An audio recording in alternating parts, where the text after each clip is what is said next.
Welcome to another episode of Hobby Talk, everyone. I am your host, the Doc, Dr. Collectible, that is. And this week I got a chance to speak with EJ from Fanatics Events. Now, I know there's been a lot of talk about the Orlando show. Fanatics Events put out a statement stating that the show may be pushed to early 2025.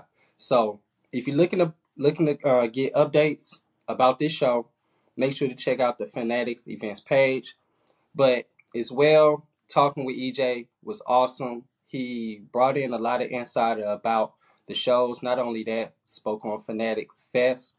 And before we get into this interview, big shout out to my sponsors, like always, Pristine Auctions. Make sure to utilize the code Hobby Talk to get 10% off your purchase today. All right, guys, let's get into this interview. What's going on, everyone? It's your boy, the Doc here, Dr. Collectible, that is, and I am happy to have this individual on. We're talking about EJ. Welcome to Hobby Talk. Appreciate you being on. Doc, thank you so much for having me on. What's up, hobby community? Yes. First off, I want to say, love your story. I personally found out about your story and where you at now. I want to give you a round of applause. It takes a lot of hardship, leadership, and also a lot of determination to where you at right now. What is your thoughts on where you started to where you at now? Let the people know just like who you are as an individual. Man, it's a blessing every day, right? Like it keeps you grounded. I think I think when you look back at things, right? I mean, even the journey that you and I and other folks in the hobby have embarked on, Yeah. it's incredible to see, right? And that comes from, of course, faith. That also comes from confidence and a little bit of just a little bit of jazz and pizzazz and whatnot. But at the Yes, same sir. time, too, being the biggest fan of yourself, being the biggest fan of your work, being confident in what you do, the content that you do, the show that you do, the shop that you run, just being very confident. And I think a lot of what I see today is just awesome. Seeing a lot of people that it's a bit more open to get into the hobby, right? When I first started and when Juju and I, he was one of my first friends in the hobby, right? And Yeah. it was a bit harder to get into the hobby, right? And looking at it now, where all you got to do is check a YouTube clip of basketball cards, baseball cards, and you got a plethora of content. And at the time when we first started, there was like maybe one or two content creators. So Yes, the sir. journey is. I always say this: the journey is too sweet, and man, it keeps you grounded, it keeps you humble. But at the same time, man, I mean, I'm content, but I'm never satisfied. I love to hear that. Always not being content and and not being satisfied and always want more. That lets me know the future of this hobby is in great hands when it comes to putting on great shows. Fanatics Fest. Let's talk about New York and how this show and what did first of all what did it mean to you, and then secondly, what was the thought process of making this happen, man? I know not only you but a lot of people was involved. Yeah, well, I mean, I always start with this. Excuse me. It's a team effort, Yes, not sir. just necessarily us here at Fanatics events, but also just everyone at Fanatics, at Tops, the hobby. There was there was definitely something there that was missing, right? There was something there that, yes, as a card show promoter, and of Yeah. course my background is I was one of the co-founders for the Burbank Card Show, which is now the West Coast Card Show. But there Yes, was sir. always that, like, how do we get more people introduced into the hobby? How do we get more people? And again, it stems from the vision that Michael Rubin had, where he went to a New York Comic Con with his daughter, and he was asking himself, how come there's no sports festival like this, like a Comic Con, like a South by Southwest, like a Complex Con, right? So Yes. of course, my now boss, Lance Fensterman, who ran the New York Comic Con for many years, Lance Yes. pretty much had this vision and make that vision into a reality, and now has built upon what I like to call the Avengers of event runners, right? And these are people that are way Yeah. smarter than me, way more professional than me, and that was something that, look, working at Fanatics is such an honor. it was such a blessing to be. It is a blessing to be a part of a team like this, where every day is not the same day. You're learning. You have to be a bit more entrepreneurial with your job, to where you got to make some things happen, right? So, True I that. mean, every day, man, I'm learning and I'm getting better, and that's probably the biggest benefit that I get here. But overall, you get to work with all the other divisions, right? So, I mean, but just Fanatics Fest as a whole was a big win for our team as Fanatics events, but also for Fanatics, right? So that's Yep. kind of our vision, man, is to be able to turn that fan, that sports fan, into a collector, right? Where it was no Hmm. secret the layout was, you had the MBAs of the world, you had the NFLs, you guys had the Octagon, you guys had Michelin S, where I'm sure you and the good buddies around, you guys had a good Yes. time at the New Era booths, and of Oh course my shooting some God. shots at the NBA arena, of course WWE, where which is one of our partners. We had the entrance stage where you were able to kind of come out to the theme song of your favorite superstar. But of that lane was also the card show, which I may add, which featured some of the best dealers, some of the best card shops all over the country and the world. And that was like the first introduction for a lot of people that honestly just came there maybe to get an autograph of their favorite athlete, maybe to get Yep. a photo with their favorite superstar of some sort, right? But ultimately, it got them to visit some of our dealers. It got them to visit the Tops booth, where they were able to buy a blaster, where Hmm. they were able to buy cards that honestly they wouldn't probably go to, right? And they wouldn't probably think to go to. And I feel that it was just such a huge gap there that we're really trying to create here, where it's a bit more of creating that bridge rather than just running a card show. I love that. Creating that bridge. My experience for this show was top notch because for me, my life with collecting didn't start off with sports cards. It started off with like video games, collecting things before. I mean, even collecting stones, rocks, you name it. Being a fan of WWE as a kid, before even touching a card, like that was personally for me. And then I got into sports cards, I want to say like around 97, 98, and so on, where my dad tried to continue to introduce me to that. But for the fan, yes, this was the over the top experience, something that I could not experience anywhere else. But not only that, the experience all at once was like I get to see this the legendary 4040 club in this building. Not only that, seeing the panels, the great individuals that y'all had speaking there, then being able to go into the UFC and so on and so on. That was the ultimate experience. So for me as a fan first, that was just top notch. Then you incorporate cards, incorporate collectibles.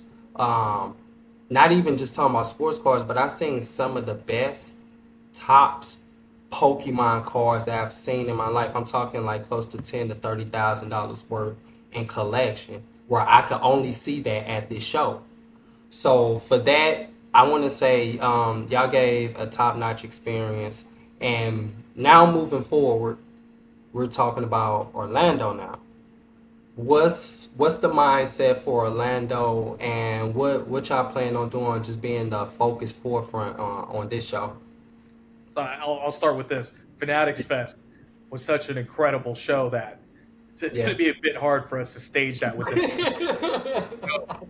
I will say this, that Yeah. Fanatics Collect Orlando is going to be much more priority focused on collectibles. It's going to have a Okay. ton more presence on the trading card side. We have 700 plus dealer booths that are going to be there. We're going to have the grading companies that are going to be there. We're going to have a plethora of some of the top dealers and shops that are going to be there, where you guys could engage, buy, sell, and trade. But also on top of that, it's going to be a bit more elevated than most card shows that you and I have attended and have seen, and even myself had ran, right? Yeah. Where we're going to have a bit more of something to do for the folks that aren't necessarily just card collectors. For the sports fans, we'll have the main stage where we have various content that will be planned around that show during the 3 days that we'll be there at the Orange County Convention Center.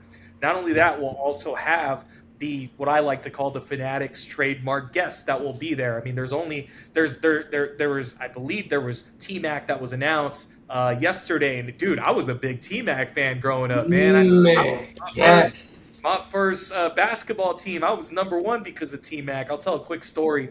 Yeah, throw I it to remember me. the All Star game, the 2003 All Star game, which is my favorite All Star game because that's when number one, that was Jordan's final All Star game, and then Yep. number two, one of my favorite Kobe cards, the Flair Avant card. There's a rare. It's not rare. It's technically the base card, but it's Hmm. Kobe doing a little. It's like a cockback slam, but then he has the Jordan threes on, and man, hard Yes. card, one of my favorite cards. But then not only that, T Mac did the red and blue patent leather T Mac threes.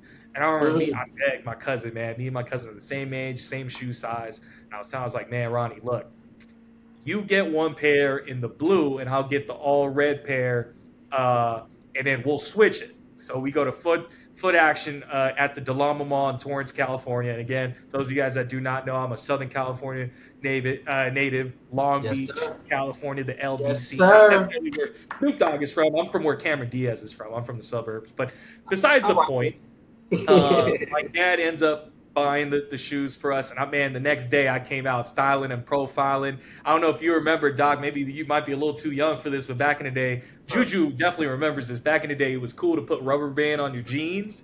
So, yep. Yeah. So I remember I came in here Yes. with my pro club, and I came there with my jeans, and then I had my red and blue patent leather T Max. And man, Yes. Doc, when I tell you, man, I have never been roasted before ever in my Oh life.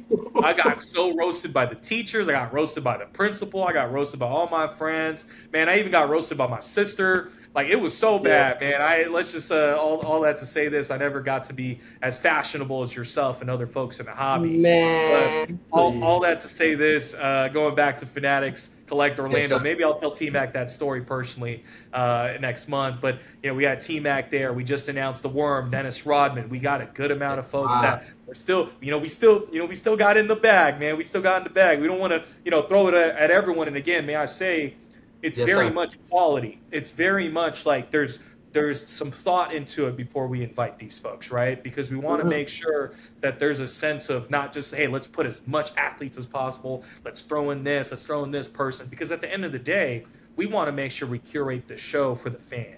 And that's ultimately something Hmm. that Lance, my boss, he always says, the CEO of the company, he always says, everything that you do, it all ends up being because of the fan. Always think of the fan. The fan is Yeah. the end goal. You think about that fan spending whatever they're spending on whichever ticket that they spend to get at that show, whether they bring their family, and not only the money that they spend, but also the time that they spend. The And I time. always have that to the back of my head. Doc, when you fly out, I remember you flew out to one of my shows at the Burbank Card Show in Anaheim. I made sure, man, if I see him, make sure to show love. Hey, man, you good? This and that, the third. But also on top of Hmm. that, man, I keep that in mind all the time, man, because a lot of people not only invest the money aspect of it, right, but they invest their Right. time.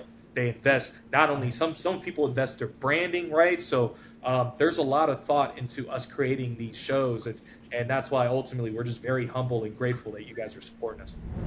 So, my pristine auction item of the week. We looking at this Michael Jordan 1986 star card.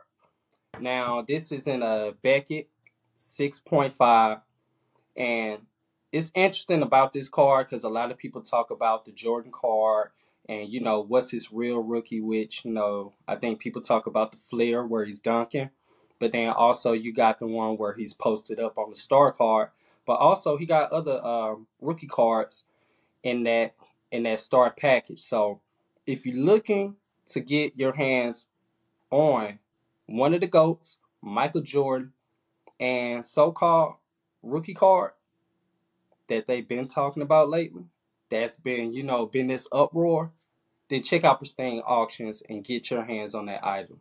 Also, utilize code Hobby Talk to get your 10% off today. First off, I love to hear that. Not only that, the individuals that are going to be watching this, that's comforting to hear the fact that you have individuals that's looking to put on a great show. It's not just putting two and two here and seeing if it worked. There's some thought process behind it, and that tells a lot about what you are about, how much you care about this hobby moving forward for the next generations. But I think also going back to what you said, I had a pair of I think they was called jabos. Yeah, the jabos, where you can tie up at the bottom of the ankle. Yeah, Oh don't feel yes, that. yes. Yes, yes, yes. I had the jabos.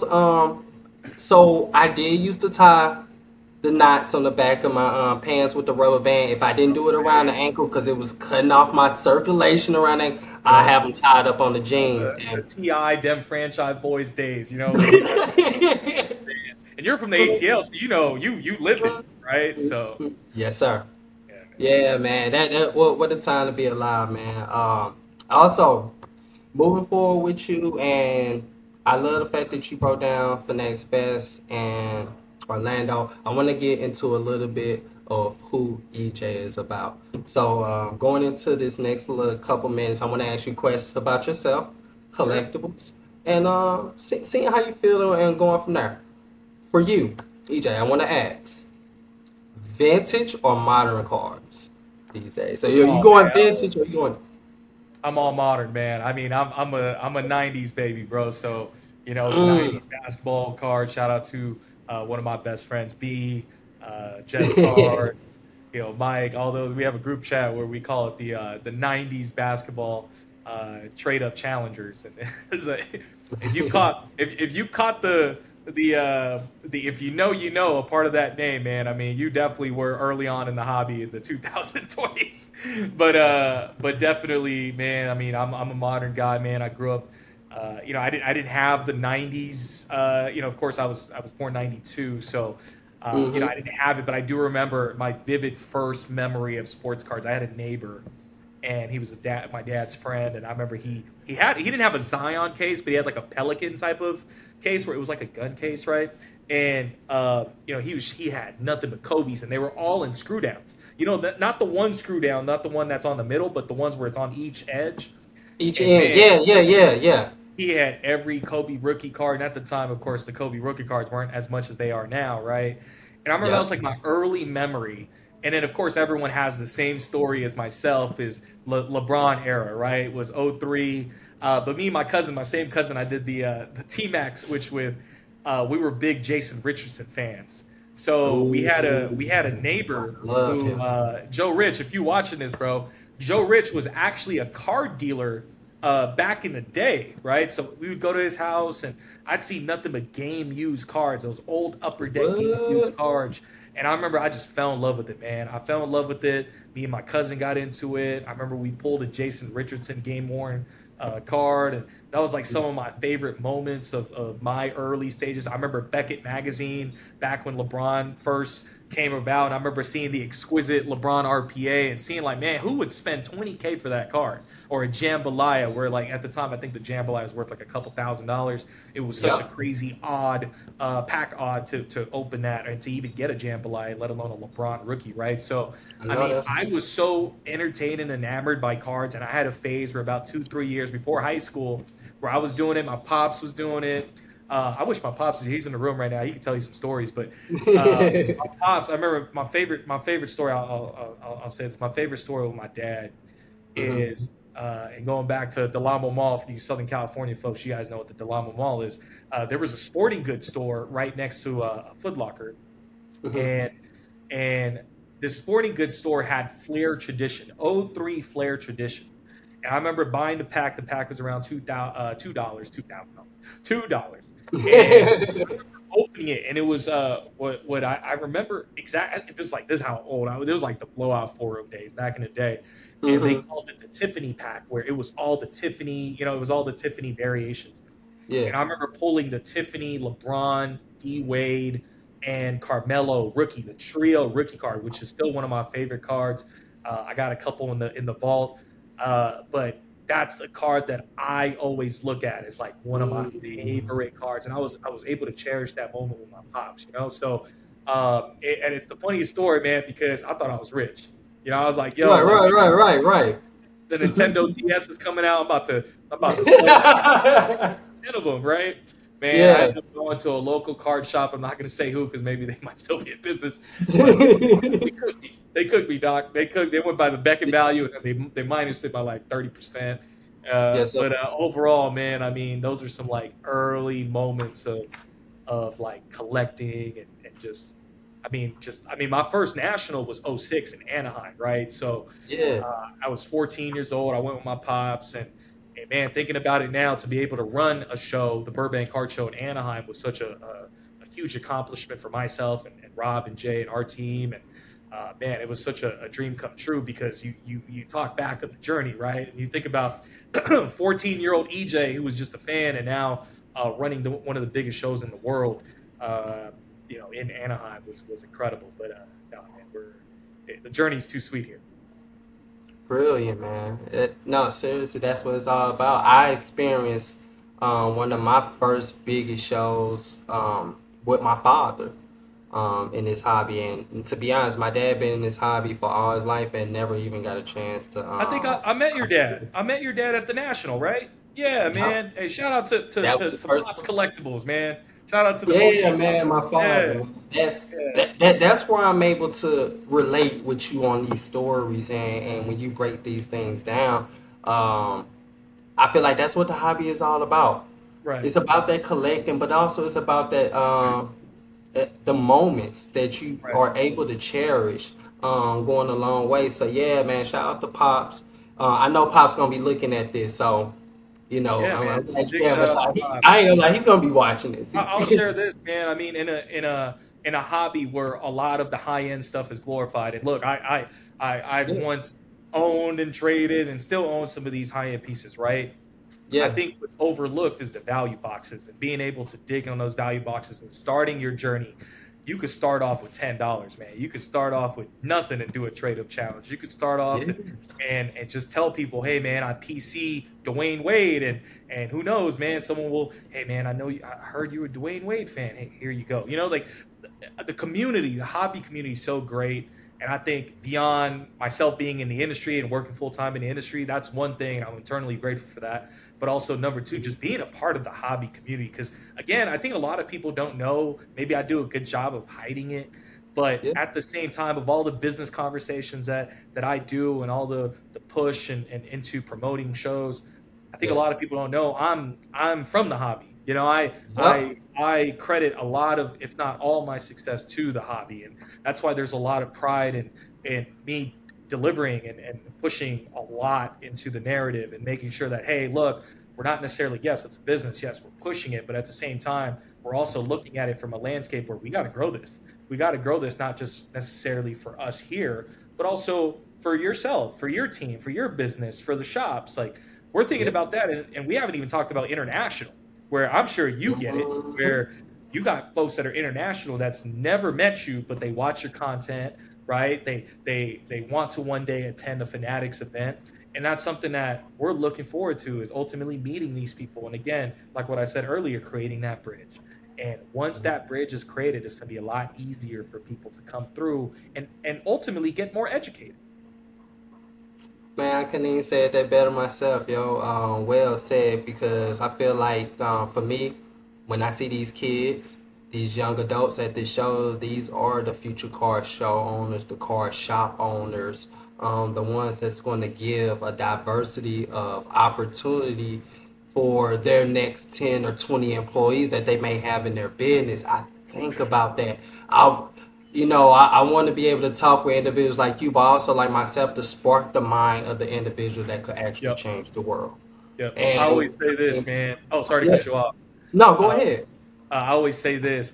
Jay Z said it, so I kind of took it from Jay Z, Take where it he's there. not afraid of the rapper of now. He's not afraid of who's number one now.